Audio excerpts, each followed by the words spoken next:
Ahojte. Ahojte. Vítam vás na dnešnom videu.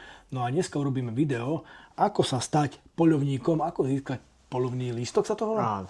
A Pišta vám niečo o tom porozpráva, ale takým spôsobom, že ja budem ten, ktorý sa chce stať poľovníkom a budem mu klásť otázky. Čiže Pišta, chcem byť poľovníkom, poraď mi, ako sa stať poľovníkom. Čo k tomu potrebujem? Ako je, na začiatok potrebuješ poľovný lístok. Super, Poľovný kde ho lístok. zoženiem? Kúpim si ho u teba? Ne, kúpi si ho v Tesku a hotovo. Nie. Poľovný lístok je takáto kartička. V podstate toto si treba ísť vybaviť. Funguje to takým systémom, že zajdeš na obvodnú poľovnícku komoru, ktorá bude v okrese tvojho bydliska. Čiže pre teba je to Revúca, pôjdeš do Revúcej, požiadaš o to, že chceš ísť do kurzu, pôjdeš do kurzu, tam budeš mať hodiny, budeš mať cvičné streľby, potom budeš mať skúšky, aj zo strelieb, aj ústne skúšky, čiže zložíš skúšky, potom následne budeš mať tiež ústne skúšky a potom ťa budú pasovať za poľovníka a po zaplatení poistky a tých nákladov dostaneš takýto poľovný lístok. Dobre, a teraz čo sme sa bavili o cvičných streľbách, to prídem, ako môžem prísť na cvičné streľby, keď ešte som predtým nestrieľal? Cvičné streľby sú o tom, aby som ťa naučil. To znamená, a sú z toho nejaké skúšky potom? Áno. Tak koľko vystrieľam tam tých nábojov? Záleží od toho, akože normálne sa strieľa 10 asfaltových holubov, dvakrát sú takéto cvičné streľby, čiže dvakrát po 10 asfaltových holubov, čiže maximálne 40 rán dáš, pokiaľ si menej šikovný. Keď si šikovný, tak menej rán vystrieľaš, lebo v podstate triafáš. Potrebuješ na skúšky vedieť trafiť 3 krát holuba a 40%. To znamená 3 krát holuba z 10 holubov? Áno. A 40% čo? Z malé rážky na 50 metrov na diviaka. Čiže normálne prídeš na cvičné streľby, kde ťa oboznámim so zbraňou, vysvetlím ti, ako to funguje, kde je poistka, ako sa mierí a tak ďalej. Vysvetlím ti správne držanie zbrane, ako by si sa mal otáčať, čo by si mal urobiť a tak ďalej. Všetky tieto body ti vysvetlím a na základe toho ideš strieľať. Pokiaľ vidím na tebe, že vieš strieľať, tak ja nechám, keď nie, tak sledujem ťa, opravujem, vysvetľujem ti. A takto budeme strieľať. Samozrejme, pokiaľ sa to nedá, lebo sú ľudia, ktorí jednoducho nedostanú sa do toho hneď, tak po prípade buď prídeš na ďalšie kontrolné, v podstate nie že kontrolné, ale prídeš na tie cviká, na ďalšie, alebo ako niektorí zvyknú robiť, že sa so mnou dohodnú a potom urobíme mimoriadne ešte osobitný termín, kde zoberiem vrhačku, brokovnicu na strelnicu, okrem mimo. To si už radí sám, ale môže si ešte raz zatrénovať. No dobre, a čo sa týka, pôjdem na tú poľovnícku komoru, vybavím si papiere, potrebujem tam ešte niečo, okrem toho, že prídem a vybavím si papiere, potrebujem tam nejaké lekárske prehliadku, alebo čo takéto potrebujem, či nie? Na toto nepotrebuješ. Toto síce budeš potrebovať aj na zbrojný preukaz. No dobre, ale teraz keď tam neprejdem na zbrojný preukaz, na čo mi je poľovný lístok? Neoplatí sa potom skôr, ale to sa ale nedá opačne, že skôr si vybavím zbrojný preukaz a potom poľovný. Akože môžeš mať zbrojný preukaz najprv. Výhoda a nevýhoda v tom, že pokiaľ robíš počas poľovníckej skúšky zbrojný preukaz, vtedy ti bude platiť len na skupinu D. Maximálne Ečko. Ale Ačko si nemôžeš dať.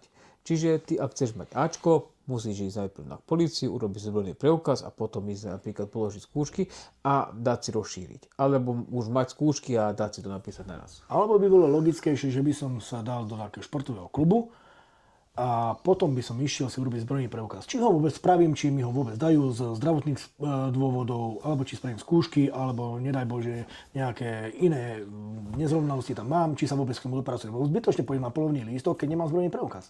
Ale vieš, to je taká záležitosť, že momentálne ja v tom nevidím dôvod, okrem toho, že keď nechceš mať Ačko. Lebo pokiaľ keď sa vieš naučiť v podstate poľovný lístok a vieš zložiť poľovný lístok, tak budeš vedieť aj zbrojný preukaz, lebo poľovný lístok sa učíš aj zbrojný preukaz automaticky. Ale minulé sme tu mali pána, o ktorom viem, že mal v minulosti trestné stíhania za násilné trestné činy alebo niečo podobné, nebudem ho menovať. A ten by chcel byť teraz poľovník. Čisto teoreticky môže byť. Ale dostane aj Môže dostať, preukaz? pokiaľ to už má zahladené, napríklad mal trestnú činnosť, ale je to viac ako 20 alebo 25 rokov, záleží od zahladenia určitých trestných Bolo činov. tam násilné trestné činy, čo sa týka, bolo to násilné trestné činy. Pokiaľ tam boli násilné trestné činy, ja hovorím, neviem, aká je tam tá doba vie zahladenia, ale keď prešla, tak môže mať. Takže tu plnili sme všetko, takže tam mi vydajú teda polovný lístok po skúškach. Ako prebiehajú to školenie, najmä tomu? Ako často tam musím ísť? Kde musím ísť? Čo sa tam učí? Učíte sa tam 7 alebo 8 predmetov, teraz rýchlo si neviem. Ja učím iba polovnícke strelectvo, ale tam máš viac týchto predmetov, kde sa učíš jednak históriu, strelectvo, kinológiu, choroby a tak ďalej. V podstate sa naučíš základy teórie polovníctva. Potom, nakoľko máš na to rok od skončenia týchto teórií, potom si vyhľadáš polovné združenie, kde sa pridáš ku hospodárovi a hospodár ťa bude nosiť do revíru a s tým, že sa s tebou bude akože starať, bude ti ukazovať základné polovnícke veci, stavba polovníckych zariadení, prikrmovanie, počítanie zverí a tak ďalej. Toto by ti mal polovný hospodár ukázať. Mal by si mať, akože už by si mal chodiť kvázi do lesa. Ale to, keď si nenájdem združenie, tak potom tak- ako prídem k týmto vedomostiam? No tak keď si nenájdeš združenie a nevybaví si hospodár, tak nebudeš mať skúšky. Jednoduché. To znamená, že keď si nájdem hospodára, ešte neznamená, že v tom polovníckom združení budem polovať. Nie, to vôbec neznamená. Čiže to znamená, že sa mi bude venovať. Áno, to požiadaš, lebo ty si mladý polovník a chcel by si robiť. V podstate budeš robiť brigádu pre to polovnícke združenie a s tým, že budeš robiť brigádu, budeš dostávať akože skúsenosti. To, že odporúčam ísť do toho združenia, kde budeš pravdepodobne polovať, to je druhá vec. Ale napríklad absolútne nemáš žiadne pozemky, absolútne nemáš finančné základy na to, nemáš žiadne známosti, akože môže si robiť ten polovný lístok, veľký význam to nemá. Vieš, jednoducho maximálne budeš polovať poplatkovo. Ale zase, keď nemáš finančné zázemie na poplatkový lov, zase to bude o ničom. Čo to znamená poplatkovo? Poplatkovo je to, že ideš do takého revíru, si zaplatíš odstrel a zoberú ťa, zastrelíš, čiže ulovíš, dostaneš trofej a ideš preč. Nie tak, ako my chodíme každý hoci kedy von. Nie, zaplatil by si napríklad na víkend, napríklad Maďarsko, zaplatíš za 2,500 eur, dovidenia. Pekné peniaze. Takže preto hovorím, že treba si zvážiť, pokiaľ naozaj, že nemáš známosti, nemáš pozemky, nemáš financie, je otázne, či chceš ten polovný lístok. Pokiaľ áno, že je šanca, že ťa budú pozývať kamaráti, že sa dostaneš do združenia, či budeš zmluvným partnerom, to už je detail. Pokiaľ máš na to šancu, urob si zbrojný preukaz, urob si polovný lístok, v podstate zaplatíš si tú poistku, dostaneš takúto kartičku, na toto budeš môcť chodiť polovať. V podstate takže nemá to zmysel, keď nemám revír a tak ďalej. No, nemá to zmysel. A keby som chcel teraz napríklad chodiť, že dobre, nikto ma na Slovensku nezoberie, ale dajme tomu, že mám finančné prostriedky na to a chcem, teda na Slovensku ma nechcú, tak by som chcel chodiť do Afriky, na Sibír a hoci kde po svete loviť, potrebujem mať polovný lístok? Podľa oficiálnych vecí áno. Lebo nakoľko, napríklad ja teraz, čo som bol v Česku, tento polovný lístok neznamená, že len je to polovný lístok, je to aj tvoja poistka. Je to európska poistka na polovné účely. Do Afriky, keď som išiel, si vyžadovali tento polovný lístok, európsky zbrojný pás. A ešte som tam musel zaplatiť jednu licenciu, takú kvázi, neviem ani ako sa to volalo, hunting license, ale neviem, mal to takú špeciálnu názov. To znamená, že v každom prípade, keď chcem ísť loviť niekde po svete, lebo na Slovensku ma nechcú, lebo preto, tak potrebujem tak či tak polovný lístok. To sú moje vedomosti v podstate. Áno, to sú tvoje vedomosti, toto je to, že v podstate toto je kvázi poistka. Tu hlavne ide o to, že si poistený. Lebo gro finančných prostriedkov, čo platíš na tento polovný lístok, ide iba o poistku.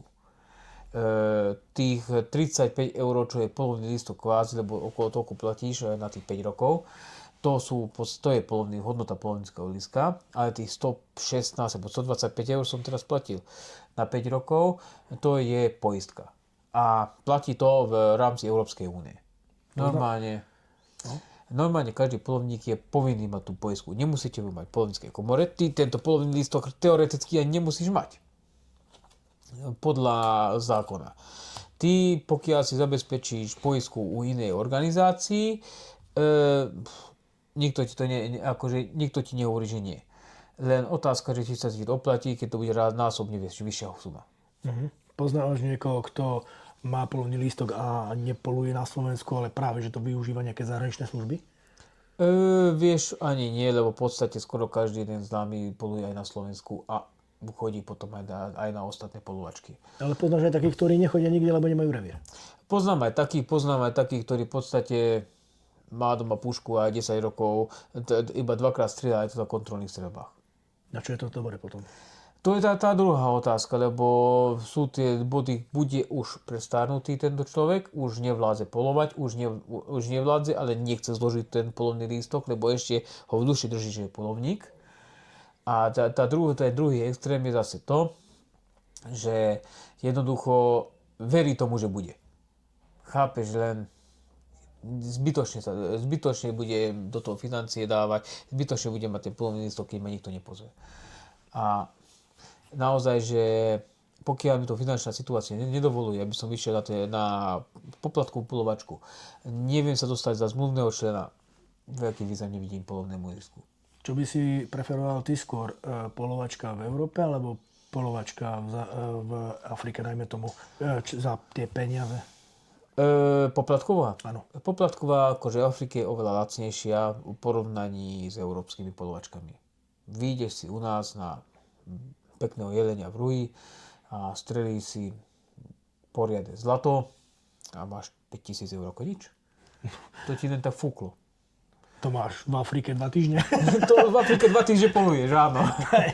Takže, aha, tak toto mi dáva logiku. To znamená, že keď už na Slovensku aj nie ste polovníkom a veľmi chcete polovať, tak sa skúste zamerať teda na nejaký Sibír, na nejakú, ja neviem, Afriku. Kde sa ešte zvykne? Kde sú ešte takéto zaujímavé zahraničné polovačky? Pozeraj sa, tie zaujímavé polovačky sú všade.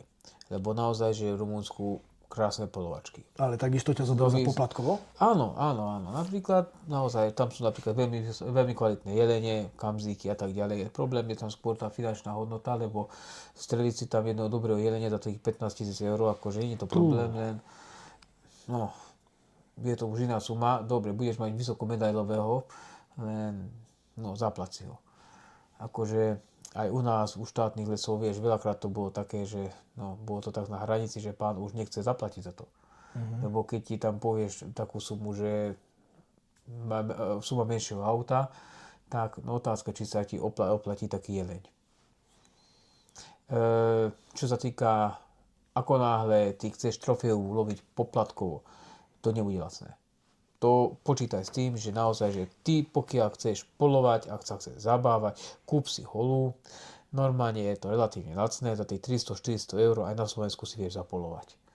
Naozaj, že si kúpiš holu, ideš na tú polovačku, niekoľko dní budeš polovať, ulovíš tú jelenicu, jelienča a tak ďalej. Zapoloval si, nezoberieš si trofej. Polovnícke akože skúsenosti budeš mať, zážitok máš, ja by som z toho skôr porúčal. Čiže nezober si ani mäso, nič, hej? To je ostáva tam. Akože môžeš si kúpiť to mäso, ale teraz hovorím iba o odstrelom. Lebo iba o odstrelím hovoríme. O tom, že si kúpiš mäso, to už je tvoja záležitosť. Koľko stojí taký polovný lístok, kým si ho vybavím? Sa mi zdá, že 550 alebo 650 eur stojí skúška, nepamätám si. A 125 eur plus 30 eur sa mi zdá je polovný lístok. To je len polovný lístok. Potom ostatné náležitosti na zbrojný preukaz. Áno, to už áno. V podstate skúšky, zdravotné skúšky, psychotesty a tak ďalej, toto je ďalšia vec. Do 1000 by ste sa mali zmestiť. Takže 1000 eur. Hovorí si, že trvá to rok. A ako často sa chodia na tieto prednášky? Alebo čo 3 mesiace každý víkend. Tam máš po 8 hodinách. To je dosť. To je dosť, ale si zober, že tam je veľmi veľa tých vecí. Veď my sme, čo sme sa rozprávali, my hovoríme stále iba to je povrchovo. To, čo som ti hovoril, že urobíme onedlho také videá, to tam ideme do hĺbky. A rozoberieme si napríklad polovinská história, polovinské zvyky a tradície. Veď to je obrovská téma. Jednoducho to je strašne hlboké. to, čo ty vidíš, že vyjde mimo na polovačku, toto je len kraj. Polovačka nie je len o tom výjsť von a streliť. To už je iba výsledok polovníckeho snaženia. No, myslím si, že teraz dosť študujem tú knihu Poľovníctvo, tú novú. Veľa si študujem na Google a tak ďalej, že snažím sa čo najviac načerpať tém aj na videá, lebo v podstate, hej, keď robíme videá, témy zvyknem vyberať, takisto otázky. Snažím sa to načerpať čo najviac. Niektoré odpovede väčšinou už poznám z prečítania, ale robím sa blbým a dávam tam otázku Pištovi. ale tak to nejak má byť, aby ste sa aj vy dozvedeli čo najviac, ale mňa to, naozaj ako hovoríš, toho je spústa. To hociakú tému si dám, tam ešte aj každú otázku vieme pod otázkou a to je nekonečné rozprávanie, by sme mohli Samozrejme, tvoriť. polovačka je neskutočne komplexná záležitosť. A strašne veľa tých vecí, veľa vecí si musíš dávať pozor. A akokoľvek chceš, aj tak urobíš nejakú chybu, ale snažiť sa naučiť všetko, to dlho trvá. Preto ide aj aj na tých skúškach, a aj čo sa týka štúdia pri polovnom lístku. Ja osobne sa snažím prejsť celý text, všetko povedať a všetko rozobrať. Lebo čo ja mám z toho, že ja ti prečítam, aké sú brokovnice. Hej, keď ti to surovo prečítam, tak isto, že si budeš pamätať, ktorá je Lancasterka, ktorá je vtáčnica. 100%. Chápeš, jednoducho, toto keď ti prečítam, áno, pre teba ako strelca ti to úplne jedno, že kde máš kohútiky. Či máš vonku kohútiky, alebo vnúka kohútiky. Či to je hammerleska, alebo čo to je. Lebo tebe to je jedno, je to brokovnica. Ale vieš, ale už ako polovník by si mal mať dáky prehľad, napríklad iba o zbraniach. Mal by si vedieť, aké sú náboje. Mal by si mať základné vedomosti, že napríklad, čo je to jednotná rana a nepýtať sa na blbosti, či si môže strieľať na srnca. Alebo či si strieľať na bažanty. Alebo, čo ja viem, prečo sa nedá guľovnicou strieľať na asfaltový holub. Vieš, takéto základné veci by si mal vedieť. No ale toto treba systematicky prejsť, lebo nie sme všetci rovnakí a máme určité rezervy. Máme k tomu ešte niečo? Ja si myslím, že to. Takže úvod do poľovníctva, alebo ako získať poľovný lístok máme za sebou. My budeme robiť ešte aj ďalšie videá asi o tomto. Takže zatiaľ vám ďakujeme za pozornosť a vidíme sa pri ďalšom videu. Ahojte. Ahojte.